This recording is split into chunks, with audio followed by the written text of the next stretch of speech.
Alright, so the last time we did a video, I was just doing the whole thing, but I realized that we really don't need to spend like an hour watching me build a hobby grade track. So instead, I'm just going to comment where I need to comment, and we'll just watch from here. So first off, I want to say this is a good reason why I like portable tables, because if you ever want to bring your track to a party or something, so I'm doing this track for my child's birthday party in case you missed part one.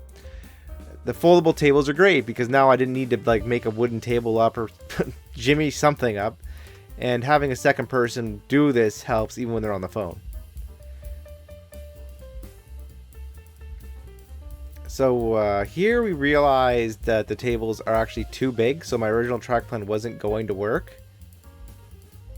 And I'm just laughing because Amanda was right, and I'm just like, oh my gosh, what are we doing here? This was actually kind of a disaster.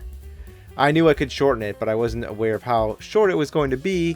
You'll see that later in the video. Now I get the idea that, hey, we can like rearrange this table. So instead of a 12-foot long course, this is now like an 8.5-foot long course. But again, nice thing that I didn't just make like multiple wooden tables, because then I'd be in a really big pickle.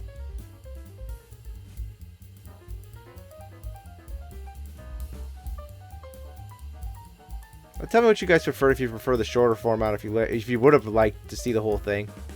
Like I said, I thought that would just been a big waste of time. Okay, so I'm showing you that you have to make sure that the clips are facing downward, so like the bumpy part of the clip faces downward. If you put it in upward, usually it's not a big deal, but sometimes those things can get really stuck and it's just super annoying. And I like to do the full clips. I don't like to skip out on clips. So everywhere that you can put a clip, I like to put a clip in. Now, when you're only racing like 2 or 3 cars, if you want to, kind of skimp on a clip and you're just making a temporary track, like you're going to take it down or setting up on the floor, you'll be good. But if you're going to race 4 to 6, even 132s, I find they just rip the track apart because of how many of them can go across at one time. So like they'll put a lot more pressure on your track. Just something to keep in mind. Especially if you started with just, the triple car set, but you expanded recently, you can be in some real trouble.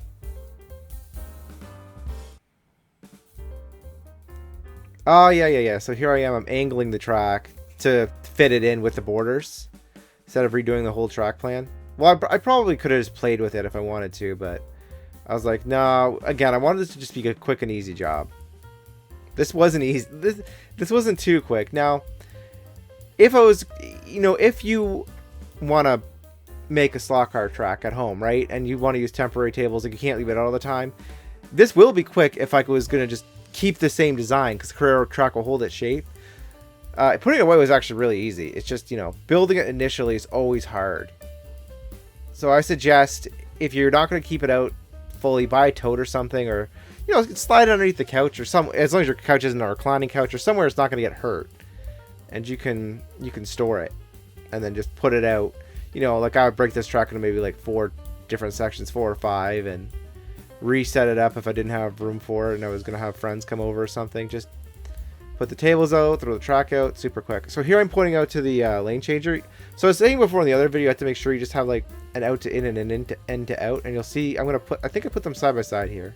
Okay, maybe not, but you can see here. Yeah, I do. So that one's going up and down, and that one's going down to up.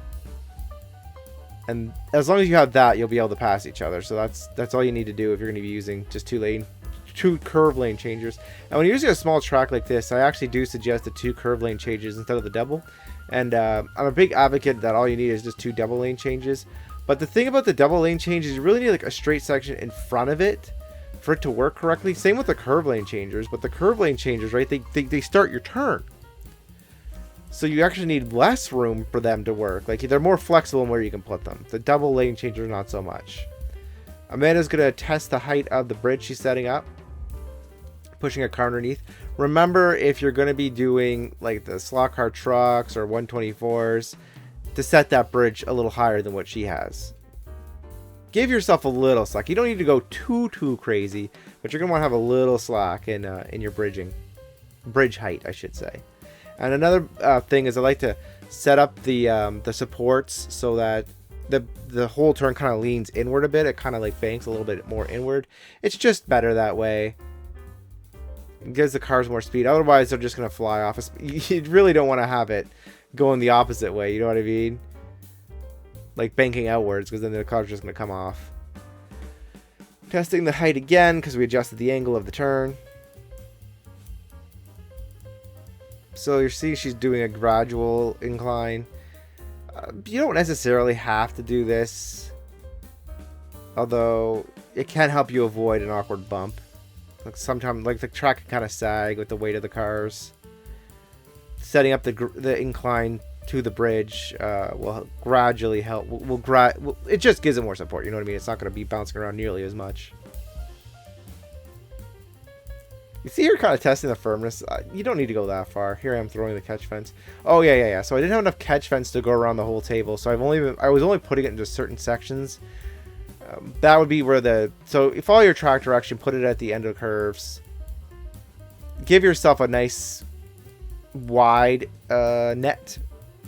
Because, I mean, obviously you want to go around the whole table. But I'm just doing this because I had limited netting. And if you're going to be, you know, you're anxious to start your new slot car track, you just built it, at the very least do what I did and throw some cardboard boxes or something around those turns, because you need a decent space, because cars will knock each other off, like they can fishtail into each other, and then it's just a mess. One of the cars did fall through the netting. As a matter of fact, stuff falls through the netting at Sunday Slot Cars shop track, because even though I have netting go all around, people find a way, you know. Especially if you're going to be running like 917Ks or Lolas or something with a angled face that acts like a scoop. Alright, so here I am. This is the controller extension box, I believe what this product's called. And this is, if you're going to do wired controllers, like pure wired controllers, this is how you run 6 people.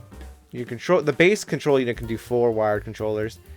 If you have a triple car set that comes with 3 wired controllers, I do think you should just end up buying the wireless duo set, maybe another wireless controller on its own.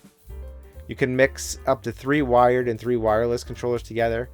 So obviously, you know, you could have like 1 wired controller and 5 wireless, but most people would probably just, you know, have 2 wired and then 4 wireless. Keep in mind too, and I sell this stuff too, this is how honest I am. I mean, the odds of you having 6 people run at a time are not going to happen for most people. You see here I'm plugging in the position tower into the control unit. So the control unit has its own little adapter track built in. So that's something nice to know, and something to keep in mind if you're doing the pit lane.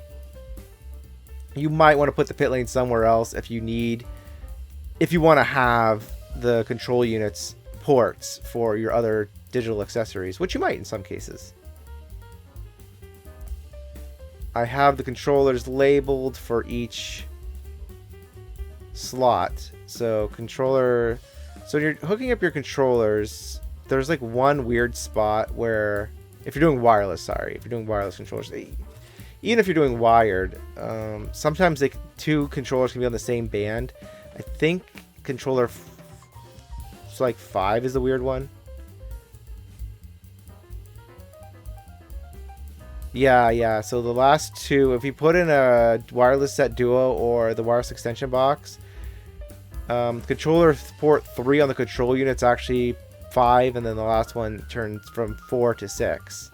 So if you're setting your wireless controller, for example, remember that the wired controller in the 3rd slot's controller 5, so you actually need to set one of your wireless controller 3, and the other wireless controller to controller 4.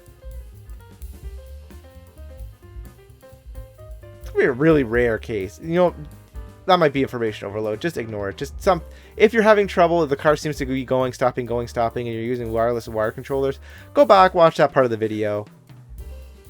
I switched everything over to one controller because I had ghost cars and they're just bumping into each other. I think this is the part where I'm just showing you the track running. Yeah, this is the part of me just showing you how this little course went. It actually is really fun.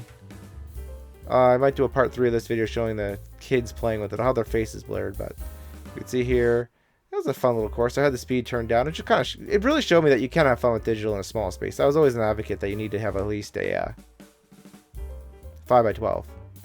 And with that, thanks for watching, and I'll talk to you guys later. Bye bye.